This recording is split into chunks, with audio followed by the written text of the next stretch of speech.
Contract भनेको दुईटा पार्टिजको बिचमा हुन्छ। जब एउटा पार्टिजलाई घाटा हुन्छ तब अर्को पार्टिजले उसलाई कम्पेन्सेट गर्छ। तर कहिलेकाहीँ के पनि हुनसक्छ भन्दाखेरि एउटा पार्टीलाई लस भएको हुन्छ या घाटा भएको हुन्छ, तर पनि अर्को पार्टीले कम्पेन्सेट गर्नुपर्ने लायबिलिटी रहँदैन। तपाईँले एउटा इक्जाम्पल दिउँ, मानौ तपाईँ गाडीमा ट्राभल गर्दै हुनुहुन्छ, तपाईँको टिकटको पछाडि लेखिएको छ यदि तपाईँहरूले आफ्नो सामान हराउनु भयो भने गाडी जिम्मेवार हुने छैन। हो, यो जुन भनेर लेखिएको जुन टर्म्स छ, जुन टर्म्सले त्यो गाडीवालाको जुन लायबिलिटीलाई एक्सक्लुड गर्छ त्यही नै एक्सक्लुजन क्लजेज हो। नमस्कार साथीहरू, स्वागत छ तपाईँलाई हाम्रो च्यानल भेल्यु पोस्टमा। आज हामीले एक्सक्लुजन क्लजेजको बारेमा डिस्कस गर्न गएको छौँ। कन्ट्र्याक्टको एउटा बेसिक प्रिन्सिपल्स के हो भन्दाखेरि कन्ट्र्याक्ट जब दुईजनाको बिचमा हुन्छ तब यसले न त कुनै थर्ड पार्टीलाई राइट्स ट्रान्सफर गर्छ न त कुनै लायबिलिटी नै इम्पोज गर्छ र यो भनेको स्ट्यान्डर्ड फर्म अफ कन्ट्र्याक्टमा पनि एप्लाई हुन्छ भने इन एक्जिप्सन क्लज भनेको त्यो खालको क्लजेसहरू हुन्, त्यो खालको टर्म्सहरू हुन् जसले एउटा पार्टिजलाई कन्ट्र्याक्टको ब्रिज गर्दा पनि लायबिलिटी इम्पोज गर्दैन वा भनौँ लायबिलिटीलाई एक्सक्लुड गरिदिन्छ। अब यसको एउटा इक्जाम्पल हेरौँ।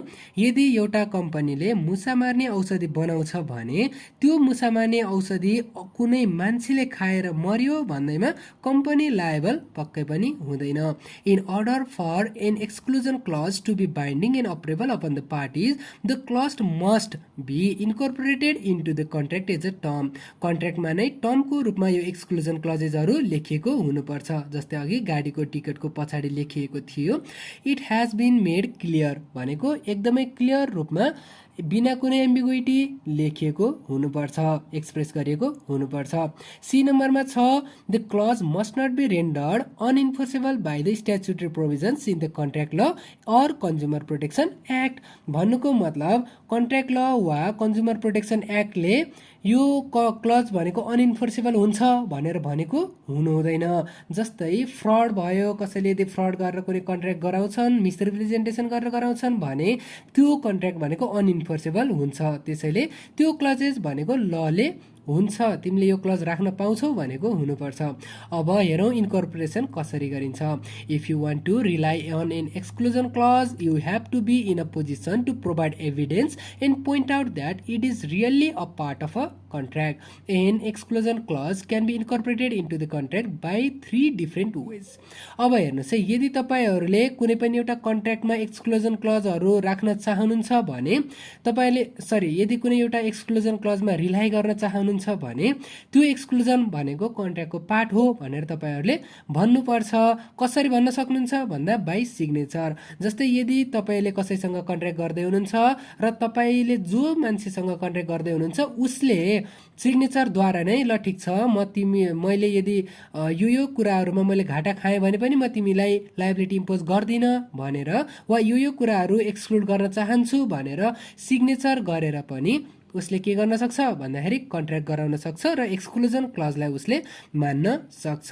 It will automatically form part of the contract and she or he is bound by its terms, होइन।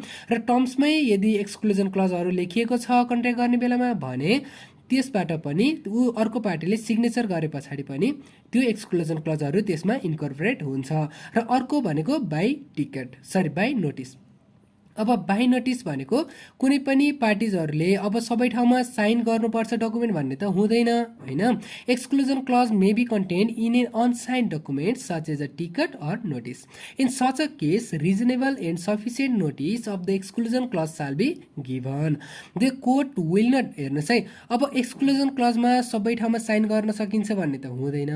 यसको इक्जाम्पल अघि तपाईँको गाडीको टिकटमा लिन सक्नुहुन्छ। तपाईँहरूले गाडीको टिकटको पछाडि साइन त गर्नुहुन्न, तर तपाईँ के गरिएको हुन्छ भन्दा त्यसको नोटिस दिएको हुन्छ र त्यो केसमा इन केस रिजनेबल र सफिसियन्ट नोटिस पनि दिनुपर्छ। The court will not enforce an exclusion clause unless the party affected by that actually was aware of its existence or was given sufficient notice of it. हो, exclusion क्लजहरू छ है भनेर अर्को पार्टिजलाई थाहा छैन भने त्यो एक्सक्लुजन क्लज भनेको बाइन्डिङ हुँदैन वा त्यो पार्टिजलाई नोटिस नै दिएको छैन होइन। पहिला टिकटको पछाडि तपाईँहरू आफ्नो सामानको लागि आफै जिम्मेवार हुनुहुन्छ भनेर नलेख्ने, नोटिस नदिने, अनि पछाडि झोला हराइसके पछाडि हामी जिम्मेवार हुँदैनौँ भनेर गाडीवालाले भन्न पाउँदैन। यदि टिकटको पछाडि लेखिएको छैन भने गाडीवालाले नै त्यो झोलाको पैसा तिर्नुपर्ने हुन्छ। त्यसैले सफिसियन्ट नोटिस पनि दिनुपर्ने रहेछ। र अर्को भनेको कोर्स अफ डिलिङ। अब कहिलेकाहीँ के हुन्छ भन्दाखेरि एउटा कोर्स अफ डिलिङमा पनि हामीहरूले एक्सक्लुजन क्लज भनेको युज गर्न सक्छौँ। Even where there has been insufficient notice an exclusion clause may nevertheless be incorporated where there has been a previous consistent course of dealing between the parties on the same terms. Furthermore is against a private consumer a considerable number of past transaction may be required. अब course of dealing भनेको के हो भन्दाखेरि कहिलेकाहीँ के हुनसक्छ भन्दाखेरि signature पनि अर्को पार्टीले नगरेको हुनसक्छ, कहिलेकाहीँ उसलाई नोटिस पनि नदिएको हुनसक्छ। तर पनि कोर्स अफ डिलिङ भनेको जुन बारम्बार हामीहरूले जुन गरिराखिन्छ नि कन्ट्र्याक्ट, वा भनौँ जुन बारम्बार उसँग कुनै काम गराइन्छ होइन, हो त्यो जुन कोर्स अफ डिलिङ छ त्यो रेगुल्यारिटीको आधारमा पनि हामीहरूले एक्सक्लुजन क्लजलाई मान्न सकिन्छ। यसमा एउटा इक्जाम्पल हेरौँ। यसमा के हुन्छ भन्दाखेरि एकजना प्लेन्टिफ हुन्छन्, उनले ग्यारेज 3 वा 4 चोटि 5 वर्षमा 3 वा 4 चोटि मात्र युज गरेका हुन्छन् र कुनै एउटा अकेजनमा तिनले यस्तो भनेर साइन गर्छन् कि जसमा डिफेन्डेन्टलाई लायबिलिटी हुँदैन यदि त्यो कार भनेको ड्यामेज हुन्छ फायरले गर्दा भने। अब म तपाईँहरूलाई यो मजाले बुझाउँछु। हेर्नुहोस् है, यो भनेको एउटा हलिजको केस हो। यो तपाईँहरूले lawteachers.net मा गएर पनि हेर्न सक्नुहुन्छ। यसमा एकजना मान्छे हुन्छन्, उनले आफ्नो गाडी ग्यारेजमा दिएका हुन्छन् र के भनेर सही गर्छन् भन्दाखेरि त्यो ग्यारेजमा यदि कुनै आगो लाग्छ भने यो लायबल हुँदैन भनेर पहिल्यै सही गरेका हुन्छन्। तर दोस्रो वा तेस्रो चोटि भन्दा पनि लास्ट चोटि जब तिनी जान्छन् तब त्यो जुन ग्यारेजमा काम गर्ने मान्छेहरू छन् तिनीहरूको लापरवाहीको कारणले डिफेन्डेन्टको गाडीमा आगो लाग्छ र कोर्टले के भन्छ भन्दा यसमा कुनै पनि रेगुलर कोर्स अफ डिलिङ भएको छैन। किन भन्दा 5 वर्षमा बल्ल 3 वा 4 चोटि गएका छन् र त्यो पनि धेरै अगाडि तिनले कन्ट्र्याक्टमा सही गरेका थिए। यदि तिनी रेगुलर कस्टमर हुन्थे भने पक्कै पनि कोर्स अफ डिलिङको आधारमा तिनले के गर्नु पर्थ्यो भन्दाखेरि त्यो जुन डिफेन्डेन्ट छन् त्यो ग्यारेजवालाले पैसा तिर्नु पर्ने थिएन। तर यसमा रेगुलर कोर्स अफ डिलिङ भएन। त्यसैले के भयो भन्दा जुन गाडी ग्यारेजवाला छन् तिनीहरू भनेको लायबल भयो र तिनीहरूले के गर्नु पर्यो भन्दा कम्पेन्सेट गर्नु पर्यो। अब अर्को छ clarity. The way in which the exclusion clause is presented should be done carefully and clearly so that it is free from controversial meaning and ambiguity. अब एक्सक्लुजन क्लज भनेको एकदमै क्लियर रूपमा लेखिएको हुनुपर्छ। If the clause tends to be ambiguous the court has no other choice but to interpret it against the party seeking rely to upon it for one to avoid liability। हेर्नुहोस् है, party seeking to rely upon it भन्नुको मतलब जसले exclusion बनाएको हुन्छ उसैको विरुद्धमा interpret गर्नुपर्छ। जस्तै मैले कुनै एक्सक्लुजन क्लज बनाएको छु, मैले के भन्छु भन्दाखेरि ल ठिक छ मैले तपाईँलाई कार बेच्छु तर यदि कारमा के ड्यामेज हुन्छ भने म लायबल हुँदैन भनेर मैले कुनै एउटा क्लज बनाउँछु, तर त्यो क्लज क्लियर छैन भने म नै लायबल हुन्छु, मैले नै पैसा तिर्नु पर्छ। त्यसैले जुन पार्टी होइन जसले एक्सक्लुजन क्लज गराएको हो उसैको अगेन्स्टमा यसलाई इन्टरप्रेट गर्नुपर्छ। र यसलाई अहिले हामीहरू हेर्छौँ के भन्छ भनेर एउटा ल्याटिन टर्म। अब यसको एउटा इक्जाम्पल छ बेल्ट्री भर्सेस मार्शल। यसमा के हुन्छ भन्दाखेरि the plaintiff asks the defendants who were motor dealers to supply a car that would be suitable for touring purpose. अब प्लेन्टिफलाई के गर्नुपर्ने हुन्छ भन्दाखेरि टुरिङ गर्नुपर्ने हुन्छ, ट्राभल गर्न जानुपर्ने हुन्छ र डिफेन्डेन्टलाई सोध्छन् जुन मोटर डिलर थिए म टुरिङ गर्न चाहन्छु, मलाई कुन कार राम्रो हुन्छ मलाई भनिदिनुहोस् भनेर भन्छन्। अनि जुन डिफेन्डेन्ट छ उसले भन्छ बुगाटी कार लिनुहोस्, बुगाटी कार भनेको एकदम राम्रो हुन्छ भन्छन्। र रिटर्न कन्ट्र्याक्टमा जुन मोटर डिलर छन् तिनले के भनेको हुन्छ भन्दाखेरि यो जुन कारको ग्यारेन्टी वारेन्टी वा अरू कुनै पनि टर्म्समा म लायबल हुँदिनँ भनेर भनेका हुन्छन् होइन।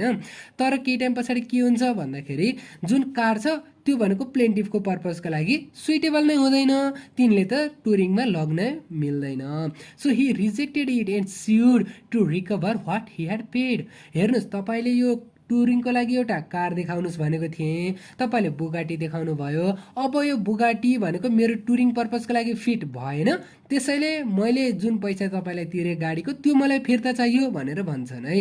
अब यो केसमा के हुन्छ भन्दाखेरि the court of appeal held that the requirement that the cars be suitable for touring was a condition since the clause did not exclude liability for breach of the condition the plaintiff was not bound of it. अब जुन condition छ त्यो condition, अब यहाँमाथि warranty ग्यारेन्टीको कुरा त गरियो, तर जुन कन्डिसन छ त्यो कन्डिसनको लागि लायबिलिटी एक्सक्लुड गरेन।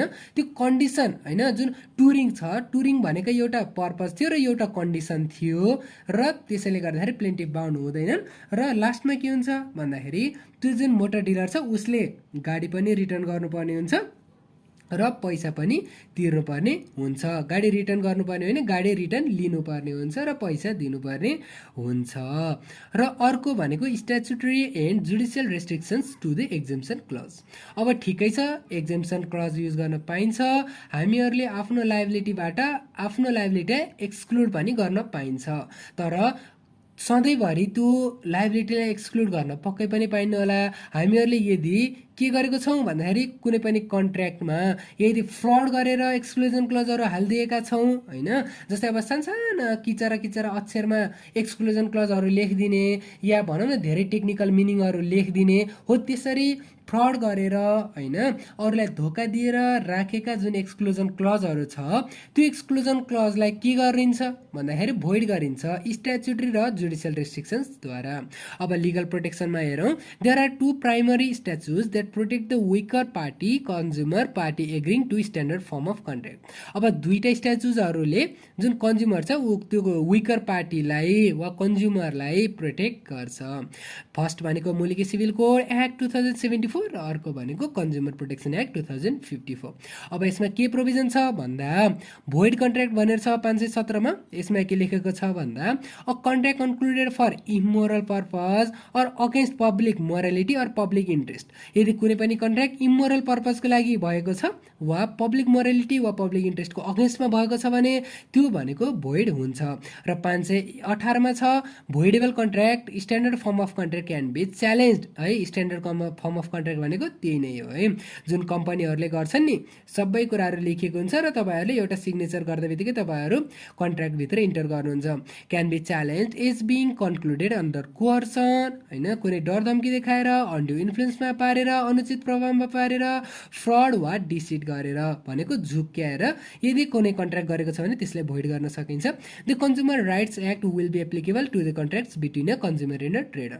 कुनै पनि ट्रेडर भनेको व्यापारी र कुनै पनि एउटा कन्ज्युमर भनेको जुन खरिद गर्ने उपभोक्ता छ त्यो दुईजनाको बिचमा यो कन्ज्युमर राइट्स एक्ट भनेको एप्लिकेबल हुन्छ।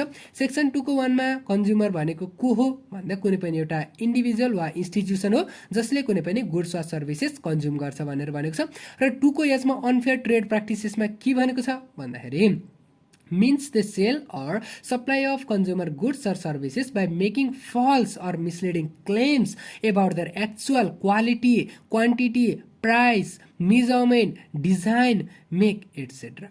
or the sale or supply of consumer goods produced by others by affecting their quality, quantity, price, measurement, design, make etcetera. यसमा के भन्छ भन्दाखेरि अनफेयर ट्रेड प्र्याक्टिसेस भनेको त्यो खालको ट्रेड प्र्याक्टिसेस हो जसमा कुनै पनि प्रडक्टको क्वालिटीको बारेमा वा क्वान्टिटीको बारेमा वा प्राइसको बारेमा ढाँटेर कुनै कन्ज्युमरलाई गुड्स वा सर्भिसेस बेचिन्छ। र यस्तो खालको अनफेयर ट्रेड प्र्याक्टिसेसमा पनि एक्सक्लुजन क्लज भनेको लागू हुँदैन। र फेयरनेस अफ एन एक्सक्लुजन क्लजमा हेरौँ, as mentioned above when a party is attempting to exclude or limit liability for loss and damage other than personal injury and death the exclusion will be valid so long as the term is considered fair. यदि टर्म्सहरू भनेको fair छ भने कुनै पनि पार्टीले आफ्नो loss वा ड्यामेजको लागि एक्सक्लुड गर्न सक्छ होइन लायबिलिटीलाई, तर पर्सनल इन्जुरी र डेथको लागि लायबिलिटीलाई एक्सक्लुड गर्न सक्दैन। अब जस्तै पहिला लस एन्ड ड्यामेज हेरौँ, जस्तै मैले के गरेँ भन्दाखेरि मैले कोही मान्छेलाई कुनै एउटा प्रडक्ट बेचेँ र त्यो प्रडक्ट कस्तो रहेछ भन्दाखेरि त्यो प्रडक्टले गर्दाखेरि उसलाई यदि केही भयो भन्दाखेरि कुनै लस वा ड्यामेज भयो भन्दैमा म लायबल हुँदिनँ भनेर पनि मैले गर्न सक्ने भएँ।